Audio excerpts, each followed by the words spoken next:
हर हर महादेव भक्तों। मैं हूँ सोनी गुप्ता और रिद्धि सिद्धि चैनल में आप सभी का स्वागत है। आज मैं बताने वाली हूँ श्राद्ध कर्म करने के बारे में संपूर्ण विशेष जानकारी। वीडियो को अंत तक पूरा देखें, अधूरा न छोड़ें। मित्रों, इस वीडियो में श्राद्ध कर्म करने के बारे में सभी जानकारियाँ उपलब्ध हैं, अतः इस वीडियो को पूरा अंत तक देखें, अधूरा न छोड़ें। सबसे पहले मैं बताऊंगी कि श्राद्ध को किस जगह करना चाहिए और किस जगह बिल्कुल भी नहीं करना चाहिए। श्राद्ध, जिसे हम पितृपक्ष भी कहते हैं, यदि आप इस दौरान अपने पितरों का श्राद्ध, तर्पण या पिंडदान करने जा रहे हैं तो यह भी जान लें कि शास्त्रों के अनुसार किस जगह श्राद्ध करना चाहिए और किस जगह नहीं।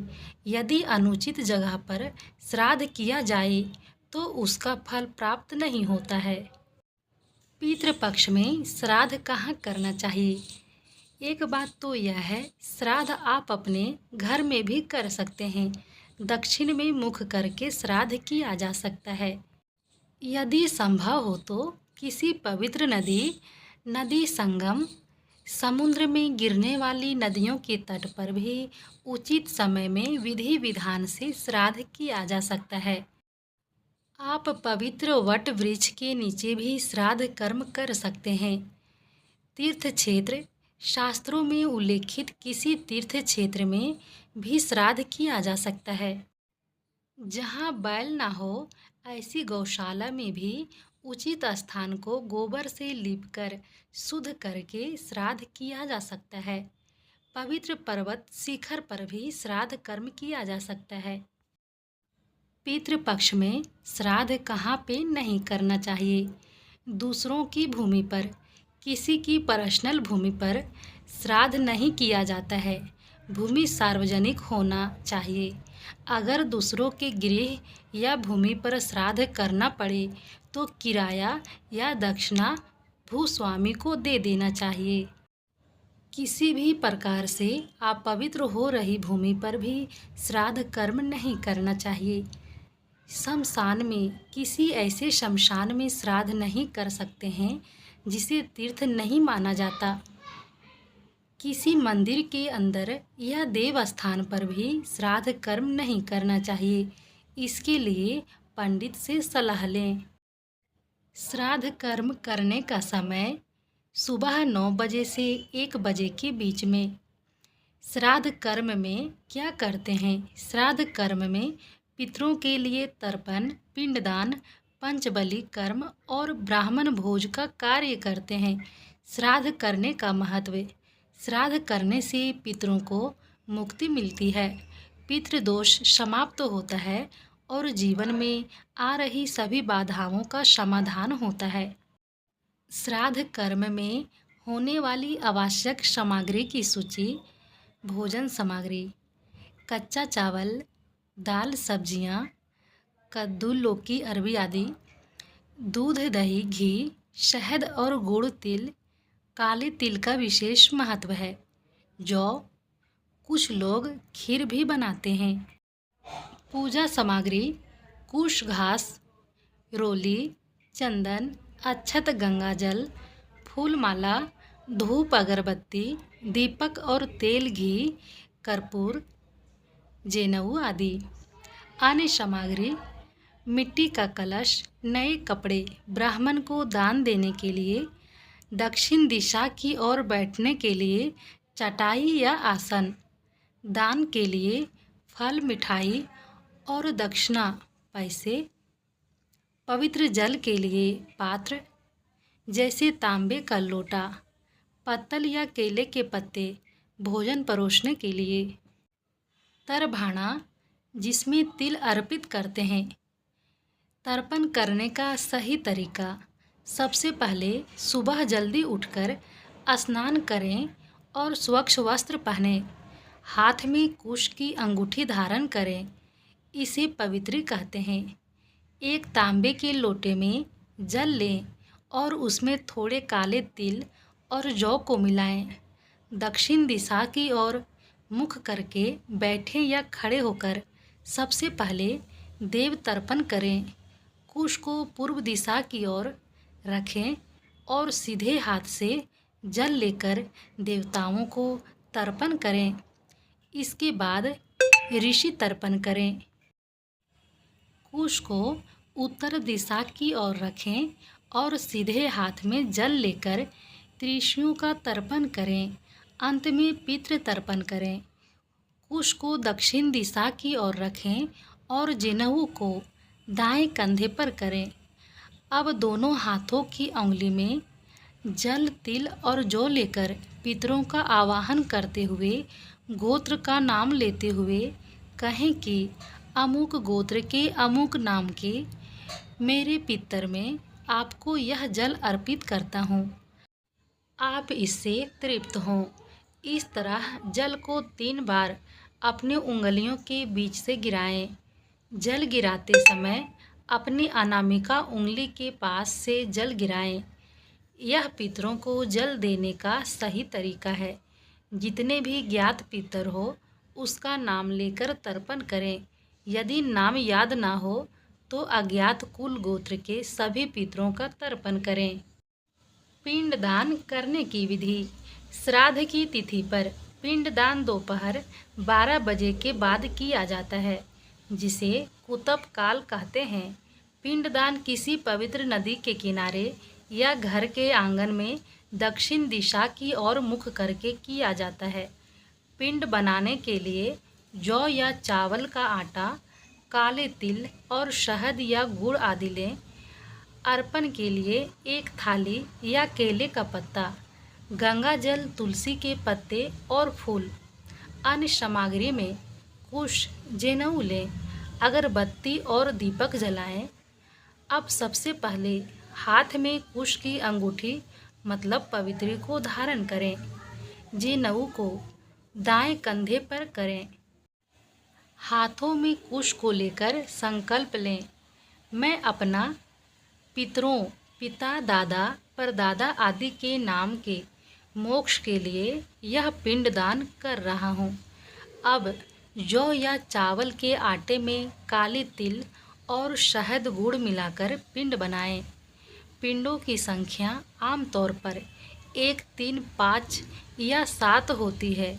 पिंडों को एक थाली या केले के पत्ते पर रखें। प्रत्येक पिंड पर गंगा जल और तुलसी का पत्ता रखें। अब श्रद्धा भाव से पितरों का स्मरण करते हुए एक एक पिंड पर जल, चावल और मंत्र पढ़ें। मंत्र को पढ़ने के बाद हाथ जोड़कर पितरों से प्रार्थना करें कि वे इस भोजन को ग्रहण करें और अपने कृपा बनाए रखें। अंत में उन पिंडों को या तो नदी में प्रवाहित कर दें या किसी गाय या कौवे को खिला दें। पिंडदान का मुख्य मंत्र भी पितरों को समर्पित होता है। आप इसे पिंडदान करते समय बोल सकते हैं। श्राद्ध पक्ष में किन रूपों में घर आते हैं पितृ, जानिए क्यों आते हैं पुरखे। यह वह समय होता है जब हम अपने दिवंगत पूर्वजों या पितृ को याद करते हैं और उनका श्राद्ध करते हैं। धार्मिक मान्यताओं के अनुसार इन 16 दिनों के दौरान हमारे पितृ विभिन्न रूपों में धरती पर अपने वंशजों से मिलने के लिए आते हैं। इसलिए इन दिनों में कुछ विशेष पशु पंछियों का सम्मान करना और उनका भोजन कराना बेहद महत्वपूर्ण माना जाता है।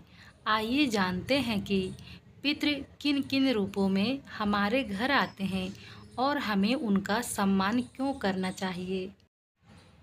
कौवे को पितरों का दूत माना जाता है। ऐसा माना जाता है कि श्राद्ध पक्ष में पितृ कौवे के रूप में धरती पर आते हैं और अपने परिवार के सदस्यों द्वारा दिया गया भोजन ग्रहण करते हैं। यही कारण है कि पिंडदान और श्राद्ध का भोजन सबसे पहले कौवों को खिलाया जाता है। अगर कौवा भोजन ग्रहण कर ले तो यह माना जाता है कि पितृ तृप्त हो गए हैं। चींटियों को पितरों का सूक्ष्म रूप माना जाता है। श्राद्ध के दौरान भोजन का एक हिस्सा चींटियों को भी खिलाया जाता है। आटे की गोलियां या अन्य खाद्य पदार्थ चींटियों के लिए बनाए जाते हैं ताकि पितरों की आत्माएं शांत हो सके। यह माना जाता है कि चींटियों को भोजन कराने से पितरों को मोक्ष की प्राप्ति होती है। भारतीय संस्कृति में गाय को माता का दर्जा दिया गया है और इसे सभी देवी देवताओं का निवास स्थान माना जाता है। श्राद्ध पक्ष में गाय को भोजन कराना बेहद शुभ माना जाता है। पितरों के लिए निकाला गया पहला भोजन गाय को ही दिया जाता है। यह माना जाता है कि गाय को खिलाने से पितृ सीधे तौर पर भोजन ग्रहण करते हैं और प्रसन्न होते हैं। कुत्ते को यमराज का दूत माना जाता है। कुछ मान्यताओं के अनुसार पितृ कुत्ते के रूप में भी आ सकते हैं, खासकर यदि उन्होंने अपने जीवन में किसी कुत्ते को परेशान किया हो। इसलिए श्राद्ध पक्ष में कुत्तों को भी भोजन कराना महत्वपूर्ण माना जाता है। यह एक तरह से पितरों को शांत करने का तरीका है। यह माना जाता है कि श्राद्ध पक्ष में पितृ किसी साधु संत या भिक्षुक के रूप में भी आपके घर आ सकते हैं। ये सभी समाज के वे वर्ग हैं जिन्हें अक्सर भोजन और सम्मान की आवश्यकता होती है। इसलिए इन दिनों किसी भिक्षुक या संत का अपमान नहीं करना चाहिए, बल्कि उन्हें भोजन और दक्षिणा देकर सम्मानपूर्वक विदा करना चाहिए। ऐसा करने से पितृ आशीर्वाद देते हैं। जानिए क्यों आते हैं धरती पर पितर। धार्मिक ग्रंथों के अनुसार पितृ श्राद्ध पक्ष में अपने वंशजों से मिलने के लिए आते हैं ताकि वे यह देख सके कि उनके परिवार में सब ठीक है। वे अपने परिवार की खुशहाली के लिए आशीर्वाद देने आते हैं। श्राद्ध और पिंडदान के माध्यम से वंशज अपने पूर्वजों के प्रति अपना सम्मान और कृतज्ञता व्यक्त करते हैं, जिससे उनकी आत्मा को शांति मिलती है। पितरों को इन दिनों में निराश नहीं करना चाहिए, बल्कि श्रद्धापूर्वक उनका सम्मान करना चाहिए। पितृपक्ष में क्या नहीं करना चाहिए। पितृपक्ष में तामसिक भोजन, विशेष रूप से मांस शराब का सेवन बिल्कुल भी नहीं करना चाहिए। इस दौरान विवाह, मुंडन, गृह प्रवेश और नए व्यवसाय की शुरुआत जैसे कोई भी शुभ काम नहीं करना चाहिए। कुछ मान्यताओं के अनुसार पितृपक्ष में 15 दिनों में बाल और नाखून बिल्कुल नहीं काटने चाहिए। नए कपड़े, गहने या अन्य कोई भी नई वस्तु खरीदने से बचें। भोजन में लहसुन और प्याज का उपयोग नहीं करना चाहिए। घर में शांति बनाए रखना चाहिए। किसी से भी बहस या झगड़ा करने से बचें। पितृपक्ष में श्राद्ध तर्पण क्यों है जरूरी, जानिए। पितृपक्ष के दौरान श्राद्ध तर्पण और दान करने से पितृ प्रसन्न होते हैं। साथ ही पितृ ऋण से भी हमको मुक्ति मिलती है।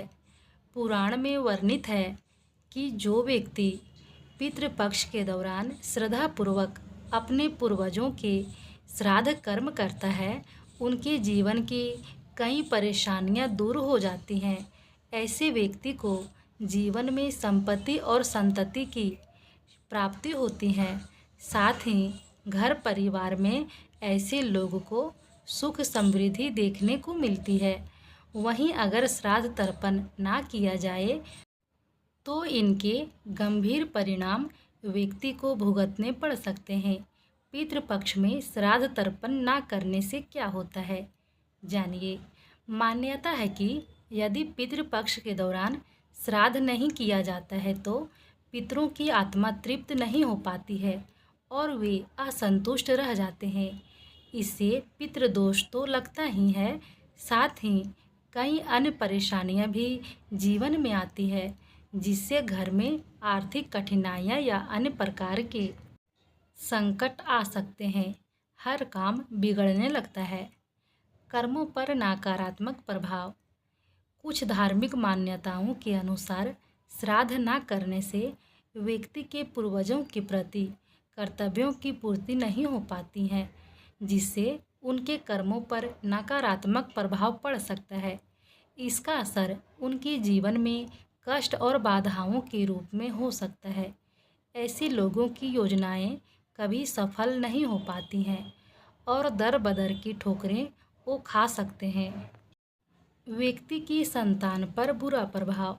अगर आप पितरों का श्राद्ध कर्म नहीं करते हैं तो ये आपके लिए अशुभ होता ही है, साथ ही आपकी आने वाली पीढ़ी को भी इसका बुरा फल भुगतना पड़ सकता है। इसके कारण आपकी संतान को भी समस्याएं आ सकती है। कुछ मान्यताओं के अनुसार बच्चों में कुछ रोग जन्मजात हो सकते हैं। मानसिक और शारीरिक समस्याएं। पितरों का आदर सत्कार पितृपक्ष के दौरान हम करते हैं, लेकिन जो लोग श्राद्ध तर्पण नहीं करते हैं उनको शारीरिक और मानसिक समस्याओं से दो चार होना पड़ सकता है। अगर आप अपने पूर्वजों का श्राद्ध नहीं करते हैं तो आप पर झूठे आरोप लग सकते हैं। आप बिना कुछ किए भी फंस सकते हैं और आपको जीवन भर झेलना पड़ सकता है, यानी समाज में आपका नाम खराब हो जाता है। इसलिए हर व्यक्ति को पितृपक्ष के दौरान अपने पितरों के निमित्त श्राद्ध तर्पण अवश्य करना चाहिए। आप अपने सामर्थ्य के अनुसार इन दौरान दान भी कर सकते हैं, क्योंकि आपके द्वारा किया गया दान भी पितरों को प्रसन्न करता है। यह वीडियो कैसा लगा कमेंट बॉक्स में ज़रूर ही बताएं। फिर मिलती हूँ अगले नेक्स्ट जानकारी के साथ।